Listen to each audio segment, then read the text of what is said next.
Welcome to Untaught Essentials. I'm Jeremy Hunter. This episode, we continue our conversation with Vidyamala Burch. Vidyamala is the co-founder of Breathworks in the United Kingdom and specializes in helping people deal with pain, illness, and stress. Vidyamala's life circumstances make her a uniquely powerful teacher. She lost the full use of her legs 45 years ago and has used crutches and a wheelchair for mobility for decades. She also lives with a paralyzed bowel and bladder. So she brings a deeply credible perspective on the meaning of pain in life. Today's conversation focuses on the skills we might develop to learn and perhaps grow from the experience of pain. And considering there's no shortage of pain in the world today, I think this is a very valuable conversation. Fundamentally, we explore what a good life is and how our relationship to pain plays an essential role. I think you'll enjoy the conversation. Welcome back, Vidyamala. I thought last time's conversation was so great that we needed to just keep the party going. Yeah, thank you. It was such a great conversation. And I thought maybe we could explore a little deeper and in maybe slightly different neighborhoods than we talked about last time. We had left off talking about really that when you're living with pain, the tremendous amount of courage that it takes to face it and to, in your words, turn towards pain, and all to an effort to, engage with it in ways that help it not be so anguish producing in some way, right? And the idea of pain as a teacher, right? Not in any kind of like 50 Shades of Gray sort of way, but as a way of kind of an existential lesson giver of sort, right? That of lessons that we never get in school about how do you actually live in the real world, right? With the realities, oftentimes difficult realities that the life presents to us, And so I'd like to, we started the last conversation really with like the question of how do you live with pain? And then maybe I thought we could migrate towards the question of, okay, what do we do with it? How do we work with it? And what does that even mean? Let pain be a teacher. Like that just seems like, I don't quite get it, right? And so, and then the idea of, the courage and kindness that it takes when you are living with intense pain over long periods of time. How do you do that without being broken by it? Right? So I thought maybe if we could jump off there, that might be an interesting, given, and this is in the context of a world that is racked with pain, everywhere, right? And it looks like it's not going to go away anytime soon. So as a resource for people to draw from, I wondered if you might be willing to speak to that. Thank you. Yes, well, no one likes pain, do they? It's kind of, maybe that's the driver behind so much of our behavior on an individual and collective level. We don't like it, so we'll go to tremendous lengths to try to avoid it, of course. And there's a very interesting text in the Buddhist tradition, which uses the analogy of arrows. Don't think I talked about this last time, did I? No, okay. So the text goes that when you have pain, it's as if you're pierced by an arrow. And then we know no other response than to resist and resent that arrow. And then it's as if we're pierced by a second arrow. So now we have the pain of two arrows. It's such a great image. So the first arrow is unavoidable in life. In the text, it talks about physical pain, but I think it can be any pain. That there's going to be pain of loss, grief, people we love die. We're going to have injuries. We're going to get ill. Um, you know, physical pain is a part of life at some point for everybody. And I'm not glamorizing it here. That is just a true fact. But, and other pain, all these other pains of loss and grief and so on. But it's like we're so habituated to resist and contract against it. So that it's so immediate. We hold the breath, we grip in the body, and we push it away. Not literally, but there's this kind of inner momentum of pushing away, which is the resistance. And I often think it's the resistance that's the problem. It's not the pain. The pain's horrible, of course, it's unpleasant, but it's the resistance that ruins our life. And then the text also talks about resentment, that it's not fair, why me, poor me, it shouldn't be like that. And of course, that comes up with things like the global pandemic, where probably a lot of us have got thoughts of something's gone wrong. It shouldn't be like this. Well, why not? I'm sorry to put it like that, but we knew that we've been told that pandemics come along every now and then in human cultures, so it was going to happen one day. But there is this arising, but it shouldn't be like this. Something's gone wrong. The world's gone wrong. Actually, this is just the way things are. And in fact, as a sort of little aside, I was listening to a historian on the radio who was saying, if you look at human history, what's happening now is much more normal. The complacency and the privilege that so many of us had pre-global pandemic, that was abnormal.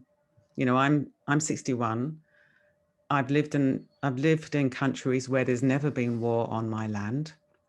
That's incredibly unusual in human history. I've never had famine, very unusual in human history.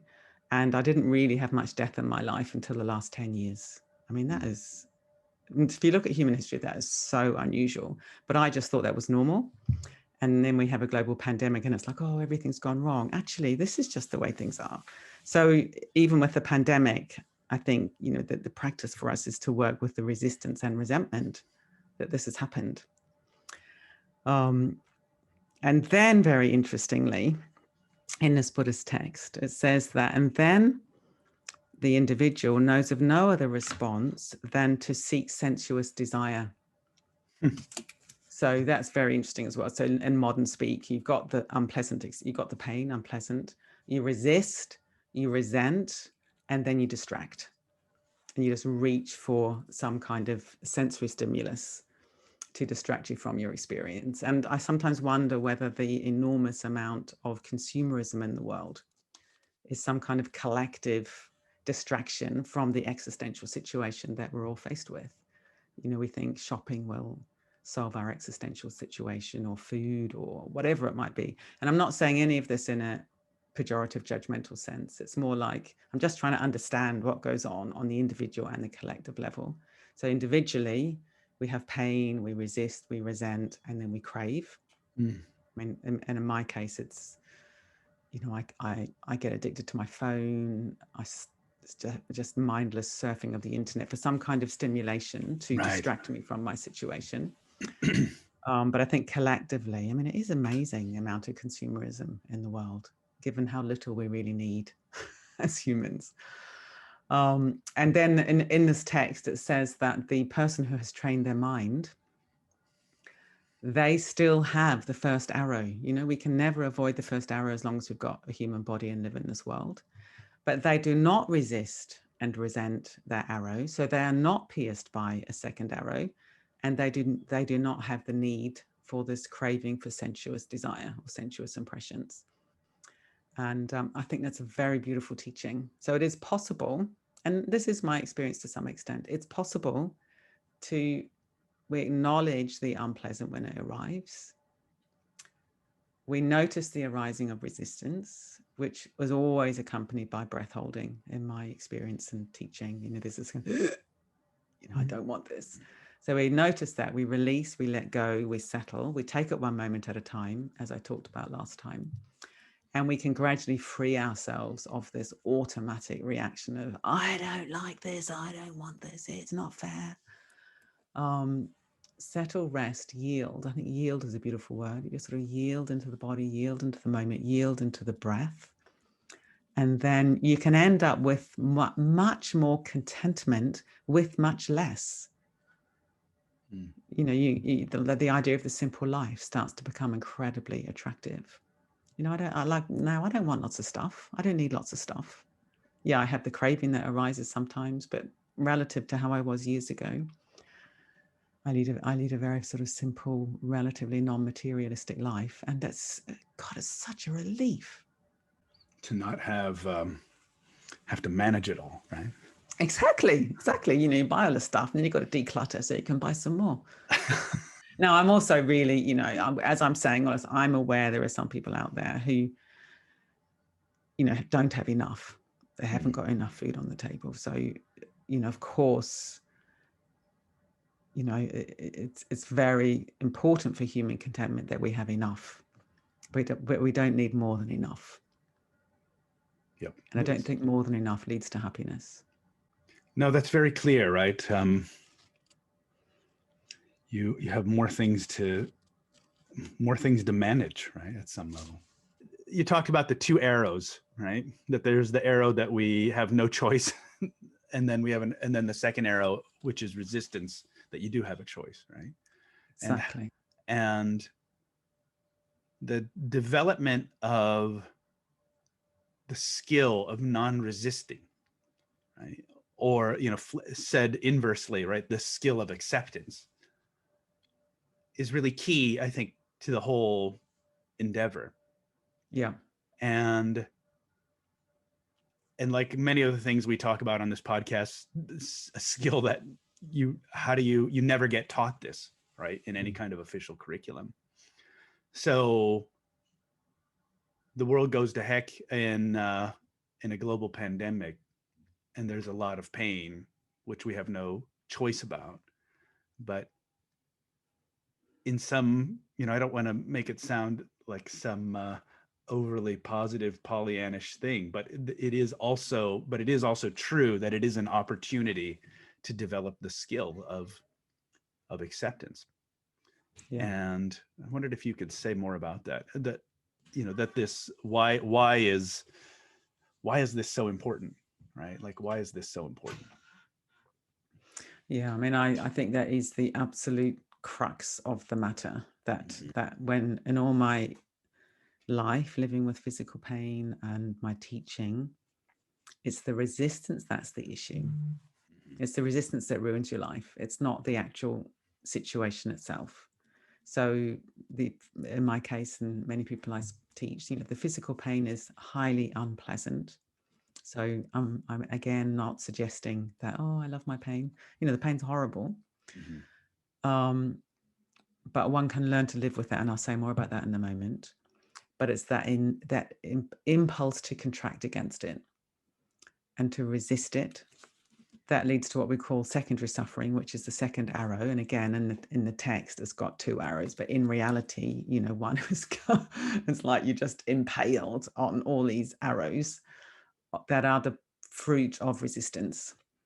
And it might be mentally catastrophizing, like, oh my God, it's going to go on forever. My life is ruined. When are they going to sort out? The government's so useless, yada, yada, you know, all the stuff we generate mentally, emotionally, fear, depression, anxiety. And crucially, in the case of physical pain, you get secondary physical tension. So you've got the unpleasant sensations plus breath holding, plus tension, plus resistance. That's going to make your pain a lot worse. So the whole issue is, well, how, as you say, how does one work with resistance? I think that is the nub of the problem. It's not so much how does one work with pain, because that when we work with resistance quite naturally, more acceptance arises for the pain. And at Breathworks, we've got this little acronym. Maybe I'll just run through that, because it's a nice little model. And it's be aware. That's the acronym. And it's 6 steps, 6 sort of steps of learning to soften resistance and cultivate a much deeper moment by moment acceptance. So the first step is just BE, and that's being aware of one's body, one's thoughts, and one's emotions moment by moment. So really, it's an acknowledgement that one can be aware, and even that is profound. The idea that as a human being, you kind of wake up and think, oh, I can be aware of my body right now. I can be aware of my thoughts. I can be aware of my emotions. Certainly for me, that was a huge point when I was 25. Up till then, I had just been my body, my thoughts and my emotions. I was completely sort of fused with them as this is just who I am and this is my life. There wasn't any sort of reflective self-awareness. So that point where we wake up to the fact that we can be aware of ourselves, we can, if you like, hold a mirror up, metaphorically speaking, and look back in on ourselves. And I'm saying metaphorically because it's not like we go out of ourselves. We're deeply embodied, but it's like, oh, okay, well, what are my actual sensations? I've got unpleasant sensations in my lower back and my legs. That's very different from being completely bound with my back is killing me as a narrative with no awareness. It's like, oh, okay, what is actually going on? Well, my whole back isn't hurting. My upper back feels okay. My lower back's, I've got unpleasant sensations, my legs. Emotionally, oh, what am I feeling now? Don't really know, feel a bit blocked. Those are the things that can arise for people initially. Or complete overwhelm. Like I'm feeling really overwhelmed. As soon as you're aware that you're overwhelmed, you're not overwhelmed anymore because you've got this little bit of space in your experience. Yeah. And then your thoughts. Oh, I've got all these thoughts about the future. That's interesting. Maybe I can, the phrase we use is look at my thoughts rather than from my thoughts. And to see the thoughts as clouds passing across the clear blue sky of awareness rather than the truth. Because an awful lot of the thoughts that we have, they're not even true. They're just mental events pouring through the mind. So that's the first step, which is this miracle of awareness. And we teach a body scan, we teach a breathing anchor practice, which is shifting from being completely lost in the head to coming into the body. And we teach the mindful movement, which is just learning how to be aware of the body as it moves. And then in the acronym, be aware, the first A is acceptance. So once you've got general awareness, then you've got this very courageous, brave opportunity, which is to turn towards the difficult. So what is really going on? What is this pain that I think is ruining my life? I'm lost in a narrative. This pain is ruining my life, or the pandemic is ruining the world. Well, what is that really? What is the actual experience? So in our program, we teach a meditation where you sort of edge into the sensations, feel into the fact that it's changing all the time. This thing that we call pain isn't a thing; it's an experience, and it's not static. It's dynamic. No two moments of pain are identical. And then very crucially, we teach people how to find a sweet spot between overwhelm and denial. Because most of us, we're either just turning away, I'm going to pretend it's not happening. I'm just going to live my life over here, like the craving, the grasping, the shopping, because we're trying to avoid something. Or we get overwhelmed, and I do the octopus on the face teaching. So it's like, this is the pain, and that's all it is. So I go about my life, and I can't escape it because it's overwhelming. So you're either doing that or you're doing that. So we do this meditation practice, which is where you move from resistance. I never quite know with the camera. So you move from the resistance to here's the pain, but you're not overwhelmed. And the practice is you notice you're moving towards overwhelm and you broaden, and you notice you're turning away and you come closer.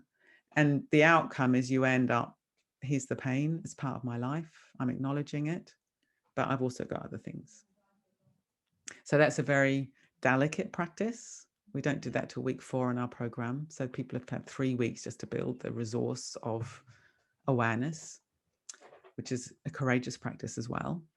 I'm increasingly seeing mindfulness as being a very brave courageous practice, because one's willing to just be with what's here rather than this habitual resistance and avoidance. And when I was designing our program, I could have just left it there. That would have been fine, probably. I've taught people how to be with their experience and how to come into the sort of sweet spot of balance in relation to the pain. But I thought, no, there's way more to life than that. What about the pleasant? So then the W in aware is waking up to wonder, seeking out the pleasant. Yeah. So right now, I've got my back pain. I'm a little bit tired. Got pain in my legs, and I've got a light here that's got a very gorgeous kind of glow. I've got another light up there that's lovely. I've got a beautiful painting on the wall. I've got these plants behind me, which are beautiful. So you're by softening the resistance to the unwanted, we tenderize the heart, we soften our awareness, and then we can actually appreciate beauty. Because when you're all shut down and resistant and you see a beautiful sunset, it doesn't register, does it? You might have the thought, that's a beautiful sunset, I should feel something, but actually, no, not feeling anything, because there's this pushing down. But by softening towards the pain, acknowledging it, kindly breath, we do a lot of kindly breath, sort of soothing breath, then that resistance is beginning to soften. And then it's like, oh my goodness, there's all these other things in the world, many of which are beautiful. And again, during the pandemic, it's awful. For a lot of people, it's absolutely awful. And in the lockdowns, nature has been thriving. So you can notice that, like, wow, we're all locked away, so nature is thriving. You notice that and you love it. Like for me, I felt very moved, and I've really, really, really loved that. And then the second A in the AWARE acronym is arising and passing. So you're aware, you've acknowledged the unpleasant, you've acknowledged the pleasant and the beautiful, and now you see into its nature, which is that everything is flow, everything is changing, everything is pouring through the moments. And going back to what I talked about last time, the only moment we know is now. And it's like the present moment, rather than being a little narrow pinpoint in time, it sort of blooms into something that's multi-dimensional. It's got all these facets, body, breath, other people, world, environment, pain, pleasure. It's all here. And you just let it all pour through the moments without the impulse to push away the pain and pull the pleasure towards you. And then you live in this kind of go away, more, I want more, go away, want more, that kind of awful hectic way so many of us live. So that's very beautiful, that phase. And then the R in the AWARE acronym is relating, which is where you've done all this work coming home to yourself, as it were, coming home to your experience, your environment. And then actually a beautiful image I've started using is the mirror becomes a window. So you've been holding a mirror up to who am I? What's my experience? And now the mirror opens and it's a window, and you look out, 7 billion human beings just like me. They've all got pain, they've all got pleasure, they all tend to resist, and it causes all kinds of extra suffering. They all crave, and that causes all kinds of extra suffering. So you use all this self-awareness as a point of empathy, and you look out and it's like, wow, because I know myself, by implication, I know humanity, and I'm beginning to drop into the existential situation. And then the E at the aware of the Be Aware acronym is engage. You take all this into your whole life. So you just engage with your whole life. Whatever you're doing, you bring this perspective. And increasingly, I'm calling it things like courage and connection. The courage to be present, and then the connection, like a lovely phrase is whatever you're experiencing, think of others. So because I'm sitting here with back pain, I know what all these millions of other people with back pain are feeling, and I can feel empathy, and I can, to the extent that I'm able to love myself, I can also love them. So we sort of universalize experience, and actually that could sound very heavy, Like, well, my pain's enough. Why would I think of anyone else's pain? But the consequence, if you do it in the right way, is joy. The consequence is joy, because your world is opening all the time, rather than this narrow, tight little me world. It's always, I am one of many. And it lightens the heart. It really lightens the heart.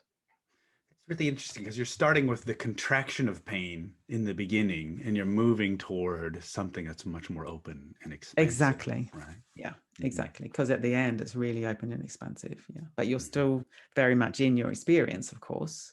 But it's like the field of awareness has expanded enormously.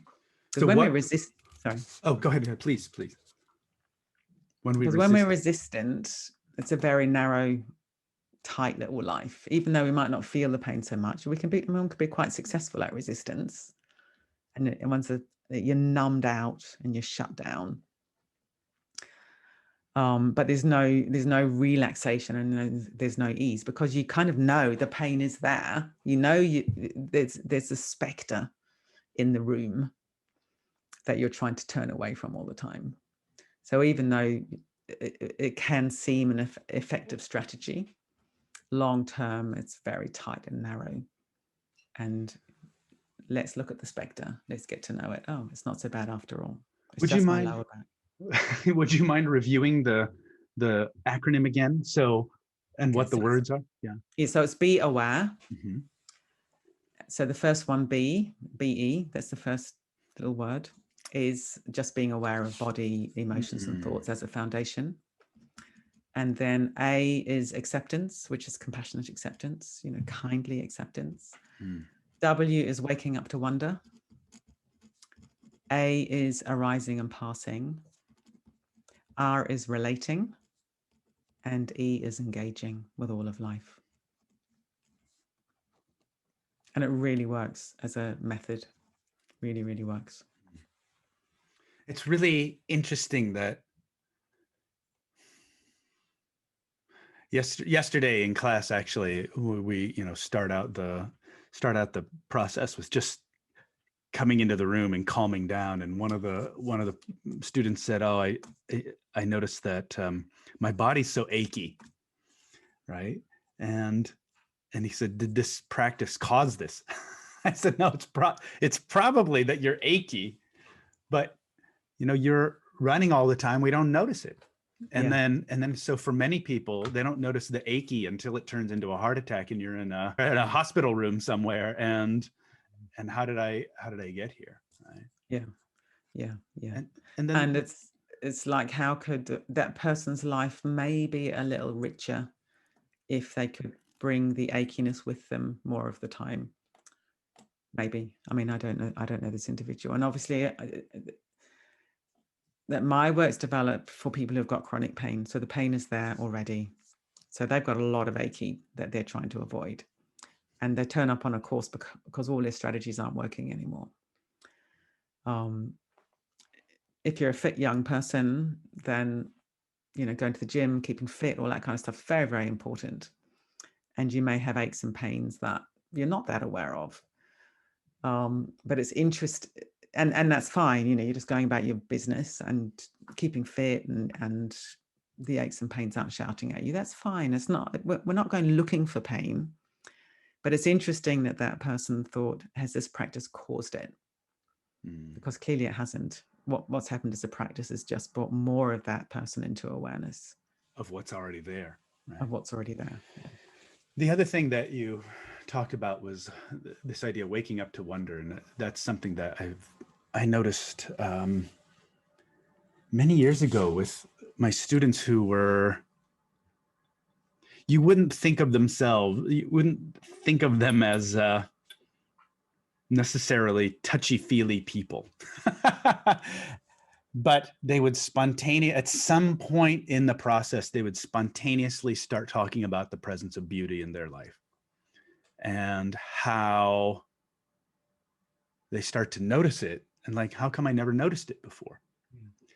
And so this theme of beauty and the relationship to beauty as a practice in and of itself, I think is one that has enormous potential, right? And it's something in the last year, probably like you have really both personally kind of taken to, but also encouraged people, because they don't have to go far away to do it or endure some grueling thing, right? But how do you just open up to that? And I was wondering if you might comment on that a little bit more. Okay, good. I mean, I think it's something that we don't talk about enough in our culture. Yeah, beauty. It's interesting, you know, that you've got this connection with Japan, where obviously beauty is a big part of the culture and a very exquisite kind of aesthetic. And I don't know why we don't talk about it more in our modern culture. Obviously, in centuries past in the West and the Renaissance and stuff, I think there was a very strong emphasis on beauty. But anyway, be it as it may, it seems to be something that maybe we move too fast to notice. But one of the ways we can do it is to look for it in ordinary things. And this is what I always teach on our course, because we might have people who are housebound, you know, very, very ill. They can't go to the mountains and the lakes and the sea. But there's always ordinary beauty around us. Like now, if I look at those plants, I can see them on my screen. Obviously, you can't hear it on the podcast, but I've got some plants in my office and they're just there all the time, you know. But if I look at them now, I think, well, they are really gorgeous. Those red leaves with the yellow stamens, beautiful. Color green, beautiful. So I think getting away from the idea that it has to be extraordinary, I think that's important. That we look for ordinary beauty and that our hearts can be very touched by ordinary beauty. Stopping, listening to the birds. Just listen. I mean, we've got lots of sparrows here. The birds, even though it's still, to my mind, the middle of winter, the birds seem to have some other idea. And there's lots of cheeping and chirping going on. Sparrows aren't a particularly exotic species of bird at all. They're considered really boring. But cheeping and chirping, it's lovely. It's life. You know, I listen to the cheeping. One thing, they're just boring sparrows. Think, oh, that noise, it's gorgeous. The sun and the sky, just look at the sun and the sky, the blue. If it's a really grey sky, can I find any beauty in a grey sky? And you usually can. So I think this is quite a lovely key, because often people think there is no beauty in my life. There's nothing beautiful around me, because I think it should be ecstatic or massive or a huge experience. But so what I really teach people is to notice the ordinary beauty that's always there, and also the pleasant sensations in the body that are always there. There's always something pleasant. Even if you've got a body that's racked by pain, there will be something that you can find that you would describe as pleasant. It might be softness in the face, warm hands, feeling of clothing on the skin, the crisp sheets on the bed. This was something very important for me when I was in hospital after my last operation, which was 20 years ago now, and I was really sick, had a horrible infection, terrible pain. There wasn't anything overtly pleasant. But then I thought, okay, come on, Vidyamala, what can you find that's pleasant? And after the nurse had changed my bed, the crisp sheets on the bed were exquisite, absolutely exquisite. And that was a big lesson for me, that there's always something. And in some ways, because my pain was so extreme, it didn't take a lot. Crisp sheets on the bed. And by contrast, they were absolutely gorgeous. Light coming through the window, flowers, you know, those kind of things, flowers by the bed. So it's slowing down enough. Well, it's two things. One is you've got to slow down enough to notice. And that in itself, it can be very pleasurable. And secondly, you do need to soften the resistance, because if you're bound up with pushing away the pain, it's going to be quite difficult to notice or appreciate the pleasant, because a whole band of sensitivity has been crushed by the resistance. So the band of, when we soften the resistance, our sensitivity or our band of awareness becomes more pure, maybe more sensitive. We notice the pain, but we can also notice the pleasure and the sort of dance between the two. And then we just let it all pour through the moments. This kind of symphony of experience pouring through the moments. And what I love about what you said is that it's not extraordinary, right? And that it's always there. And it's so ordinary, it's hidden in plain sight, Yes. And that when you're not totally in your experience, you miss it, right? Because you're looking farther away. Yes. I call it waiting for Vegas. It's like when I get to Vegas, my life is going to start. Exactly. Right. Or the other one is when I get to the end of my list. That's a very common one. When I get to the end of my to-do list, I'll start my life. You'll never get to the end of your to-do list. Right. You have to start your life now. But yeah, there's always beautiful things around us. It's interesting. You mentioned Japan, and this is my next project, actually. That Japanese approach to quality of life is not about extraordinariness. It's about experience that's close in. And so it's like there's a dissection of these micro moments about what would give pleasure in some way, like the heated toilet seat, which the heated, everybody has that this would be moment. quite pleasurable. On a cold day, that would be very right? Like everybody has this moment, that moment of your delicate body parts making contact with this cold thing, right? And when it's the opposite of that, it's like, oh wow. Yeah. But Japanese daily life is filled with these moments of paying attention to, like, making those moments a little bit more pleasant or beautiful or easy or something, Yeah. Yeah. And do you think it brings contentment for people?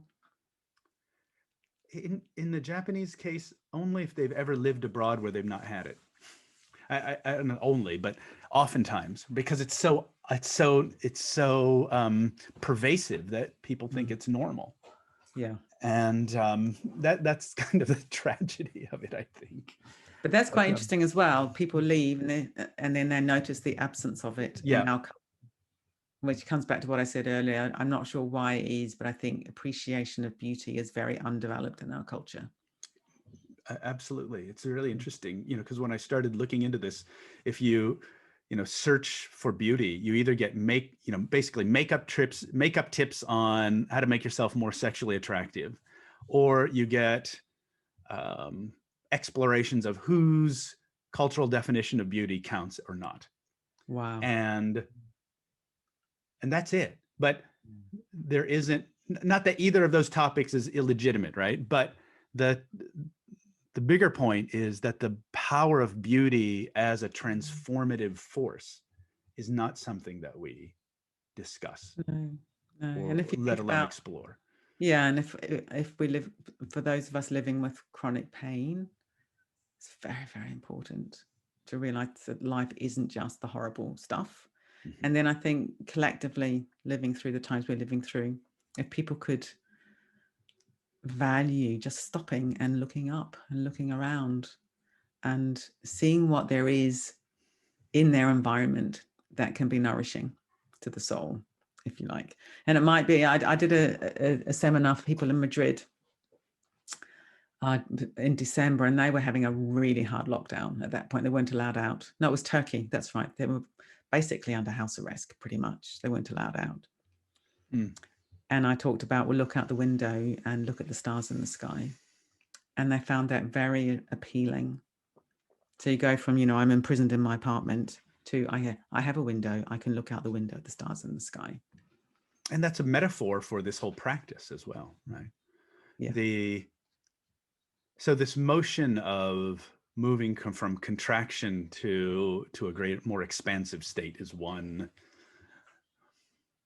I think it's the overarching narrative. Like, how do you work with beauty, right?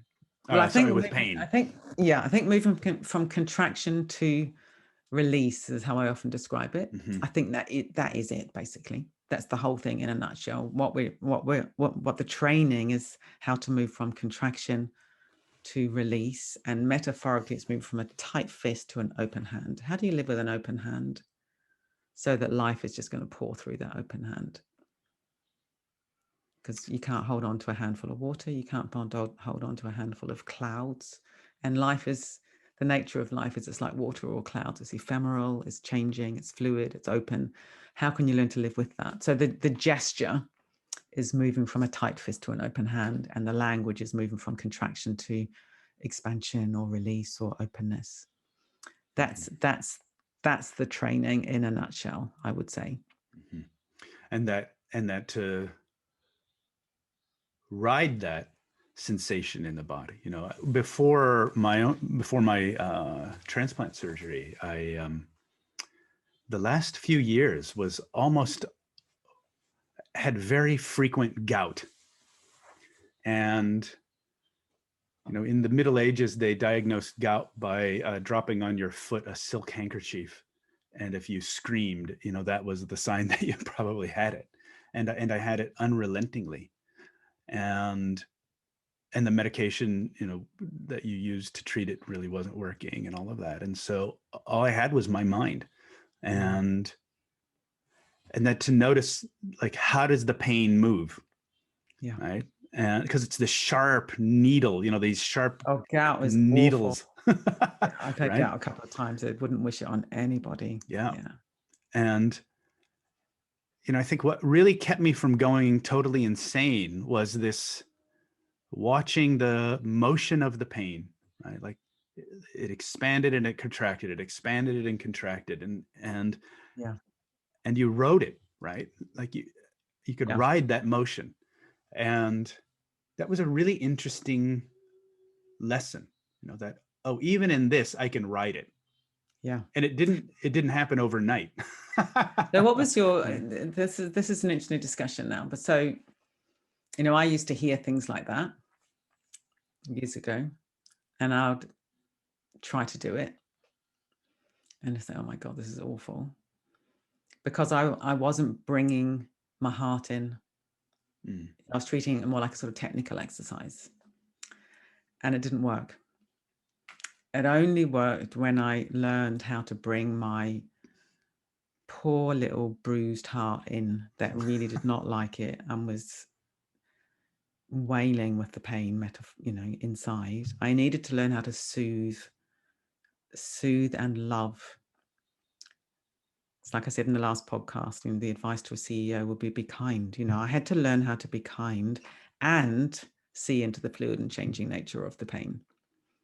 So to feel very tender to myself, and then bring in that kind of examination that you're talking about of, wow, this is really fascinating. It isn't a thing, it's changing all the time, and it still hurts. And how can I love this person who's hurting, which is me in this instance, and then ride the pain. So I think that's a point I would like to make for the listeners, that it's not a technical exercise. It's a deeply embodied, caring, loving exercise that includes this amazing discovery that it's expanding, contracting, and changing all the time. And we ever only experience it one moment at a time. But in my experience, when I didn't bring the heart in, it didn't work. Yeah. And I think that's the antidote to resistance, right? Like that quality of heart you bring to experience is the opposite of resistance. Yeah, it's that's like true. Warmth, That's a really good point, because I think what I used to do is I would treat it as a technique because I hated my pain. Right, exactly. So I was doing the technique in order to get rid of this pain that I hated, which meant that I was still resistant. Yeah. I was applying a technique on top of resistance, and that really doesn't work. Yeah. So that's interesting. And even and then you can see how like subtle that resistance can be, right? Like, I'm going to make this awful thing go away, which is really not about acceptance, right? Yeah. But I found that to be it was a really interesting experience, and that's where we get into the what do we want to call it, the transformative potential of pain, and because I think what's interesting with your gout, which it's a very tough thing to have, and my pain, you can't get away from it. So the thing I often say to people on my courses is, well, you've got two choices here. You can have your pain and be miserable, or you can have your pain and have a good life. Which one do you want? So the fantasies of, oh, well, if only I could do this, that, or the other, then my life would be perfect. That's all come tumbling down. So again, the existential situation that many people think it's possible to get life on their own terms and have a perfect life. And, you know, we're striving for that and keeping on being disappointed. When you've got ongoing pain, eventually you realize, well, I have to let go of all that. I have to let go of all those fantasies. And here I am in the grip of something that's very intense. How can I turn towards it, examine it, and sort of learn something about the nature of life and the nature of experience? So it, you know, I hate to say this, but it is an opportunity. And I don't mean that in the Pollyanna. It's, oh, lucky you've got pain. What an opportunity. If someone said that to me, I'd want to hit them, you know. It hurts. And it is an opportunity if we sort of eventually just say, oh, okay, then, well, here's the deal. This is what I'm living with. What can I learn? What can I learn about human experience and my experience? And that opens up a gateway to something else entirely, right? Definitely. Definitely. Yeah. Yeah. And that what's beyond that gateway is what I'm really interested in how do you communicate to people? You know, because they're how do you break out of this cycle of like bouncing back and forth between pleasurable experiences and miserable experiences into something else, into a much larger sense of being? I know. I mean, this is something that I mean, these things are terribly hard to communicate. And all I can say is, you know, we have little tastes. But for me, one of the things I'm really fascinated by these days is how having the courage and the kindness and the heart to just really come home to now in this body, in this moment, which sounds narrow, you know, the present moment. It sounds like, well, that's just this tiny little pinprick in time. Doesn't sound particularly attractive, maybe. But that very act of turning towards in that kind of way, not an overwhelm, but turning towards, dropping in, being present, being whole. Even time then time sort of shatters, and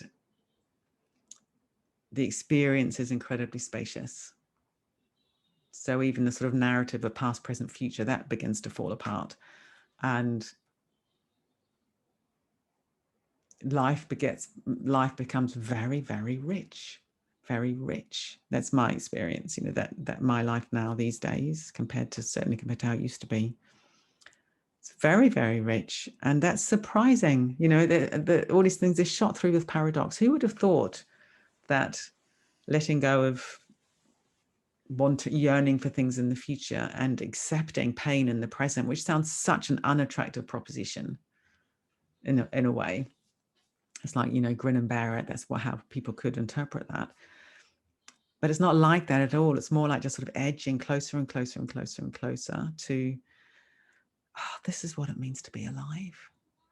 You know, yes, I've got pain and I've got my soft breath in my body, and I've got pleasant sensations in my face. I can hear the birds. Here's the light in the sky. And then, so you sort of come very, very close, and then you do go through a doorway. That's absolutely the metaphor I would use. You go through some sort of magical kind of portal to a very different experience, which has contentment as its taste, and it's spacious, and it's almost kind of luminous in a certain kind of way. I sometimes say, you know, that often the image of an expanded sort of consciousness is a clear blue sky. That's an image in the Buddhist tradition, certainly.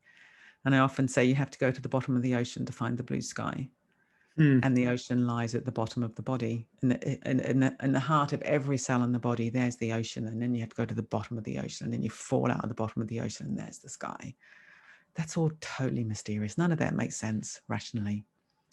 But even as I say it, I can feel it. You know that. Right. As soon as you turn away from anything, you're closing that door. But then the inclusive awareness is kind of coming closer and closer and closer. How do you do that without getting overwhelmed? That's a great mystery. And it is this, you sort of come close, and if you feel overwhelmed, you broaden and back off a bit, and then you get a bit numb, you come closer again, you breathe, you drop, you breathe, you drop. And then they are like these kind of portals. Actually, another image I use, which I quite like, is in French chateau, you get these big tapestries on the wall.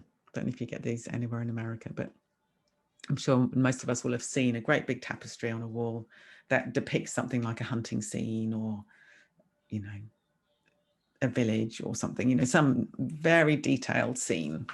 And you stand back from the tapestry and it just looks solid, doesn't it? You look like you're looking at a scene, and then you come closer and you realize, oh, there's loads of threads. It's all these different colored threads that make up this pattern that I then think is telling a narrative about a scene, a hunting scene. And then if you went closer and closer and closer, eventually you'd realize there's a space between every one of those threads.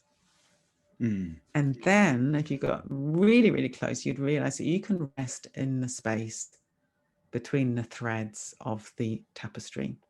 So let's say now that the tapestry is your life. So what you can learn to do is rest in the space between the threads of the tapestry of your life. And that space is boundless and luminous and mysterious and wondrous. We have a practice of using, in the last few years, I've started to use sound as a tool for training the mind. And we start by paying attention to the notes, and then start to shift attention to noticing the space between the notes. And then shift attention again to notice that all of that is occurring in a much larger space. And that all you have to do is shift your attention to that.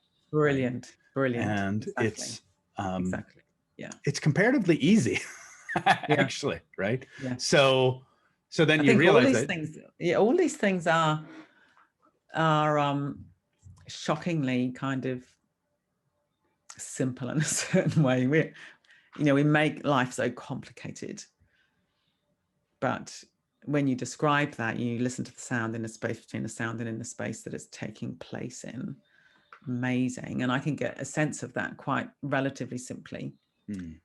And what I'm describing of coming into the body and the breath and just being present, incredibly hard to do, but actually it's quite a simple experience. And it's only hard because we're throwing up all the resistance. We sort of generate all the complexity with our resistant mind, but the actual experience of just being here now is a very simple, pure experience. And it's our resistance to the things, as you say, that closes the door. Yeah. Right. Yeah, for sure. And so, yeah, that's very interesting. Like that to me is the opportunity, right? And I do programs in Japan regularly, and so when they're on lockdown, and especially if you're living in Tokyo, you really only have this tiny little space that you're living in. Wow. Before, you probably weren't living there. You were only there because you had to sleep there, and that most of the time you're out. And now you're not. And so helping people realize that spaciousness is everywhere. Yes. Even in their tiny little Tokyo apartment. Yeah. And wouldn't it be, obviously this is a total fantasy, but wouldn't it be amazing if out of all the horror of the pandemic, who came out of this sort of strengthened and emboldened about it's all here. I have this thing, happiness knows when to say enough. I have enough. And, you know, in a lot of spiritual traditions, people will pay good money to go and shut themselves in a tiny room for months on end, just to kind of remove the distractions and learn about the mind. Right. And this is being forced on our species. And it would be quite remarkable if, you know, and again, you know, I always feel so crass saying these things in a way, because I know there are people locked in apartments with abusive partners and enduring all kinds of appalling hardship. And I'm not condoning any of that. And there will be some people shut in their little apartments in Tokyo who are safe. It's a safe space. And maybe they will use it as a kind of retreat opportunity to realize that, you know, vast spaciousness is always present. And, you know, you're never going to realize that when you're rushing around Tokyo. Right. In your normal life. You're never going to realize, well, I can't imagine that one would realize that. And even when I say that, it's so interesting, isn't it? I say in your normal life, like how ridiculous that I call that normal and being shut in your Tokyo apartment abnormal. Well, why? You know, maybe being shut in your Tokyo apartment, just resting with your mind, that's more normal. So that's my hope from this conversation, right? Is that to realize that this is also possible. You know? And how do you do that? Right? How do you do that? Yeah, and in a way, as we talked last time, I've got my personal individual experience, which has been like being shut in a prison, you know, many years ago without a key. And out of that, you know, we've now got something happening on a collective level where lots and lots of us maybe got the experience of being shut in the prison without the key with the pandemic. But there's always this possibility of turning towards the mind, turning towards awareness, turning towards the heart, the body, and finding the key. And of course, we always had the key.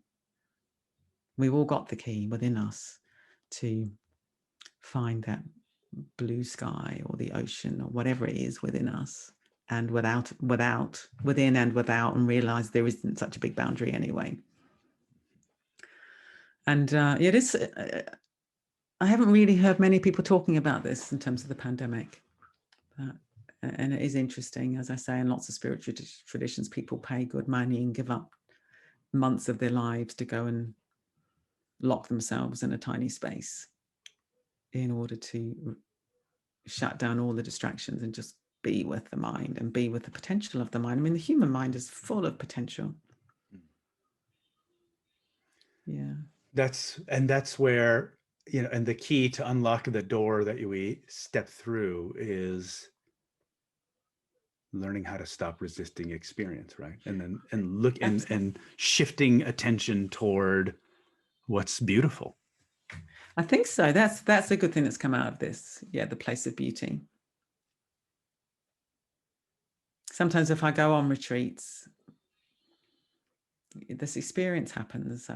I don't understand it. It's so amazing. You know, you're sitting in the shrine room meditating, maybe not having a particularly concentrated or spectacular meditation by any means, just sitting there churning through you know, watching the mind and coming back, and the mind goes off and you bring it back, settling, resting. And then you come out of the shrine room. I come out of the shrine room and there's an ordinary flower. And it's like psychedelic. It's like I've never seen a flower that red before in my life. Well, that flower's been there forever, but there's some kind of purification that goes on when we just sit with ourselves and train. It's a training, you know, we're training our awareness. And then sometimes those flowers outside the shrine room, they are spectacularly beautiful. So that's something that I'd like you to talk about a little bit more. Because we don't hear this aspect discussed, I think, enough, which to me is where it's all about at some level, which is the idea of purification. And of course, in Japan, you know, which is my secondary cultural reference point, you know, there are ideas of practices of purification. You douse yourself with freezing water, or sit under a waterfall or something like that, right? And it's about release, something you talked about earlier, releasing. And I wonder if you might be able to speak to that a little bit more, like this. What does that mean when we say purification? That I don't really have a cultural reference point for that. Does that mean? Yeah, like, well, I think again in the West, maybe not a very attractive concept for a lot of people, because it's like purifying one's sins. Like I'm a terrible sinner. I have to do all these, I have to whip myself and beat myself and wear a hair shirt to purify my sins. I'm talking about in, again, a simpler way. Like, how do we purify the resistance? How do we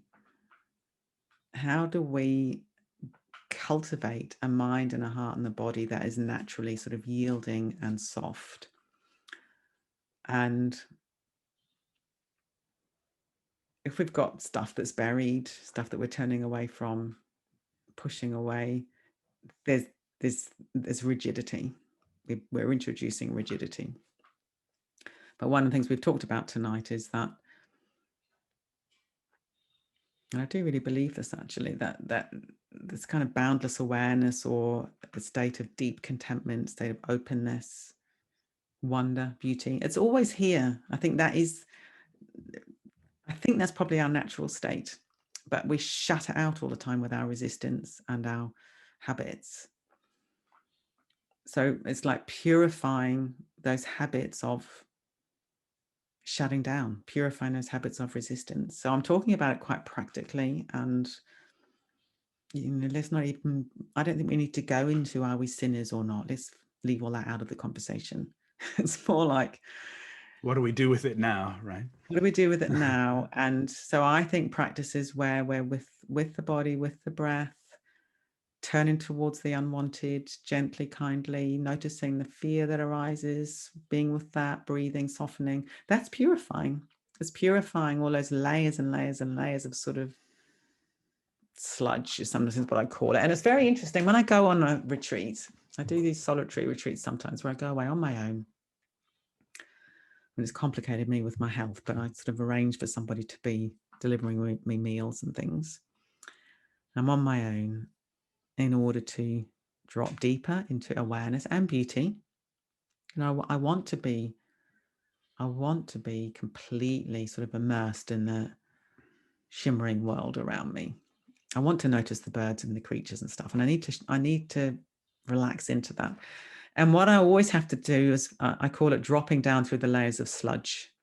So the first week or so, I'm exhausted, knackered, I sleep all the time, read novels, watch a few movies. I have to do all that as part of my sort of arrival ritual. I can't just sit down and go straight into, look at me, I'm going to meditate for 8 hours a day. I've learned I have to allow the sludge to sort of rise to the surface. And I think sludge is the right word. It's all very gungy and unpleasant and heavy. And it's like, oh, I'm so tired. And then it just sort of releases. And I think that's a purification. It's a purification of all the habits of just sort of holding, contracting, that we just build up quite naturally in daily life. And now I welcome it. I think, oh, it's working. I'm feeling all sludgy. That's good. I'm going through my sludgy phase. And I don't resist that, you see. I don't judge that. I don't resist that. I allow myself to read novels, maybe watch a movie. And then after a week or two, it's like, well, that's good. That's gone now. I can just sort of raise my gaze again. And it's like, wow, there's a buzzard. There's a hare. Where I went to a place in Wales a couple of years ago, and it got to the point where it felt like I could call the birds to me, and then they'd come. I mean, I don't know if that's true or not. And that I felt so in touch with this living, vibrant world. And there was a little hare, that little baby hare that would come every night. And I'd just look at the hare, and the hare would look at me for ages. It was so beautiful.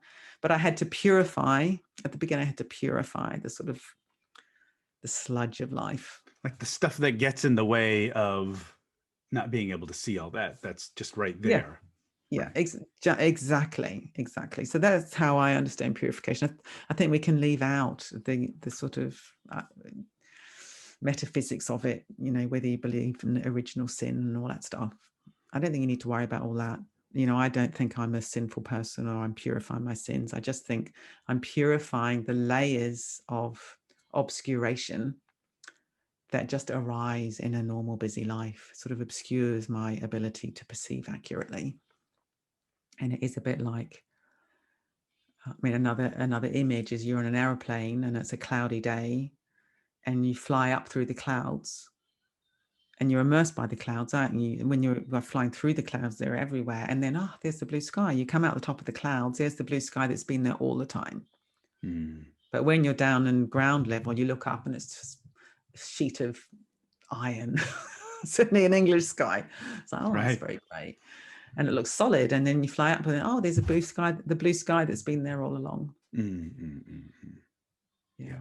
And that's the training of perception to be able to see that, right? Exactly. Yeah. Well, it's interesting. It was what's his name? Who's a very famous British mystic who did lots of art and poetry and stuff. Oh God.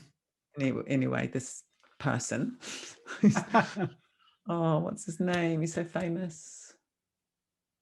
I'll say this in a way that you can edit it. I'll just say it. Of course, there's the famous mystic who said, "If the doors of perception." Aldous Huxley. No, it wasn't Aldous Huxley. I'll start again. So there's, of course, the famous quote that if the doors of perception were cleansed, we'd see things as they really are, infinite. If the doors of perception were cleansed, we'd see things as they really are, infinite. So that's how I would see purification, purifying the doors of perception. Yeah. Right. And you don't have to go far. You don't have to go far. You don't have to go anywhere. In fact, probably quite good if you don't go anywhere. Just look within. I'm going to have to go in a minute. Yeah, that's a good place. That's great. So thank you. Thank you very much. That's the wonderful place to put I think so. A bookmark. Yeah. So I hope I think that probably worked out quite well after the last one. Yeah. Yeah, no, it was good. And I think it fed along right away and very nicely. Thanks for listening. If you like what you heard, please subscribe to the podcast. Give us a review and tell us your thoughts. The best thing you can do is share this with someone who would find it interesting and helpful. If you have an idea for other topics you'd like to explore, please let us know. Contact me at info@jeremyhunter.net. Thank you to the multi-talented Mr. Jason Beck for making the magic happen behind the scenes. And our music is the creation of Jeffrey with a G Munger. You can learn more about his work at kettleblackmusic.com.